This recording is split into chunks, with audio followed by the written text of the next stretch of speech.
হজরত জাকারিয়া আলাইহিসসালাম সম্পর্কে লোকমুখে শোনা যায় যে তাকে কাফেররা হত্যার জন্য ঘিরে নিলে তিনি নিরুপায় হয়ে গাছের কাছে আশ্রয় চাইলে গাছ দ্বিখণ্ডিত হয়ে যায়। তিনি ওই গাছের মধ্যে আশ্রয় নেন। গাছ পূর্ববৎ হয়ে যায়, কিন্তু তার জামার আঁচল বের হয়ে থাকায় কাফেররা চিনে ফেলে এবং অস্ত্র দিয়ে গাছ চিরে। এতে নবীও দুই ভাগ হয়ে যান। এরূপ একটি কাহিনী শোনা যায়। এটা কতটুকু সত্য?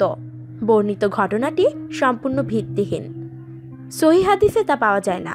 ইবনে কাসির রাহমাতুল্লাহ আলাইহি আল বিদায়া ওয়ান নিহায়া গ্রন্থে এই ঘটনাটি খুবই আপত্তিকর বলে মন্তব্য করেছেন, সুতরাং তা বর্ণনা করা যাবে না।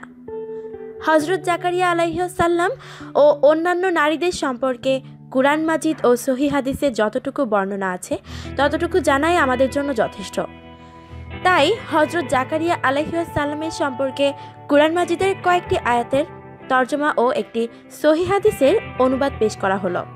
আপনার পালনকর্তার অনুগ্রহের বিবরণ। তার বান্দা জাকারিয়া আলাইহিসসালামের প্রতি যখন তিনি নিজ পালনকর্তাকে গোপনে আহ্বান করেছিলেন, তিনি প্রার্থনা করলেন, হে আমার পালনকর্তা, আমার অস্তিত্ব সমূহ দুর্বল হয়ে পড়েছে, বার্ধক্যে মস্তক সুশুভ্র হয়ে গেছে। হে আমার পালনকর্তা, আপনাকে ডেকে আমি কখনো বিফল মনোরথ হইনি, আর আমি আমার পরে স্বজনবর্গ হতে আশঙ্কা করছি এবং আমার স্ত্রী বন্ধা। অতএব আপনি বিশেষভাবে আপনার পক্ষ থেকে আমাকে একজন ওয়ারিশ পুত্র দান করুন। সে আমার এবং ইয়াকুবের বংশের উত্তরাধিকারী হবে। হে আমার পালনকর্তা, তাকে আপনি সন্তোষজনক করুন।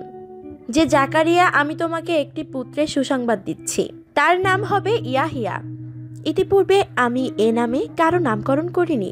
তিনি বললেন, হে আমার পালনকর্তা, কেমন করে আমার পুত্র হবে, অথচ আমার স্ত্রী যে বন্ধা আর আমিও যে বার্ধক্যের শেষ প্রান্তে উপনীত। তিনি বললেন, এমনিতেই হবে। তোমার পালনকর্তা বলে দিয়েছেন এটা আমার জন্য সহজ। হজরত আবু হুরাইরা রাদিয়াল্লাহু তাআলা আনহু থেকে বর্ণিত হাদিস থেকে প্রতীয়মান হয় যে তিনি নিজ হাতে জীবিকা নির্বাহ করতেন এবং পেশায় তিনি ছিলেন একজন সুতার। কুরআন মাজিদের নিম্নোক্ত সূরাগুলোতেও তার সম্বন্ধে আলোচনা করা হয়েছে।